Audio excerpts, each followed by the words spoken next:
We've had a really jam-packed show.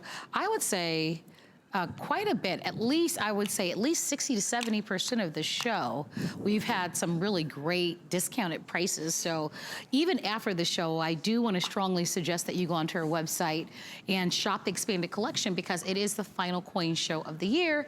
And it's quite obviously we're into gift giving season, so there might be something that you want to collect for your own private collection, but that you might also find something to give as a gift. Wow, 1878. First year of issue of the Morgan Silver Dollar. And I figured as we kind of close the show out, one of the things I wanted to do was to look at vintage coins. Because we saw a lot of modern issue stuff. Sure. But at the end of the day, coin collecting, at some point you go back and you have to collect things. And one of the reasons I don't do a lot of this is we simply can't get the coins. I mean, you know, how hard is it to get an 1878 first year of issue Morgan Silver Dollar? Well, it's extraordinarily difficult. Now, you're going to get 2 coins here for $1.99, so they're $99 a coin. Now, I want to explain one of the cool things about collecting older or vintage coins is the fact that they're very much handcrafted. Today, you know, lasers cut the hubs and make the dies, and there's there's no variation in coins or anything like that. What you're going to have with this is a very special thing, because each one of these dies is literally individually hand engraved. The mint marks are punched onto the dies by hand. And what they do is they kind of change the design within the process sometimes, and that's what this is.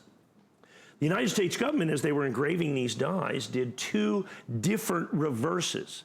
And they did what was called a flat breast version and a round breast version, as you can see right here on the eagle itself. If you can look, you should be able to tell. This is the flat breast, and this is the rounded breast. What they did is they just basically carved it a little deeper into the die, which created and they wanted to make the eagle look a little more majestic. And so this is this is a much rarer version, is the rounded breast. The flat breast is the more actual version. It's going to come to you like this.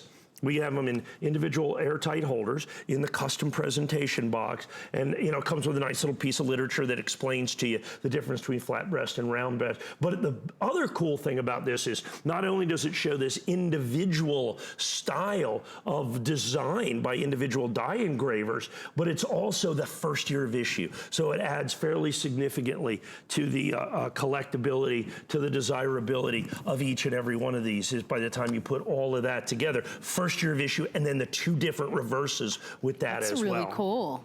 Very cool. And to be able to have something, you know, that's vintage like that. And like I said, we try to do this. So we did like the 1921 Morgan dollars and the 1922 piece dollars. We sold hundreds and hundreds and hundreds and hundreds of pairs of those. All right. I don't have hundreds and hundreds and hundreds and hundreds of pairs of these because they're so incredibly difficult to put together. Now, we're going to stick with the variety theme, if you will. Okay. And going to take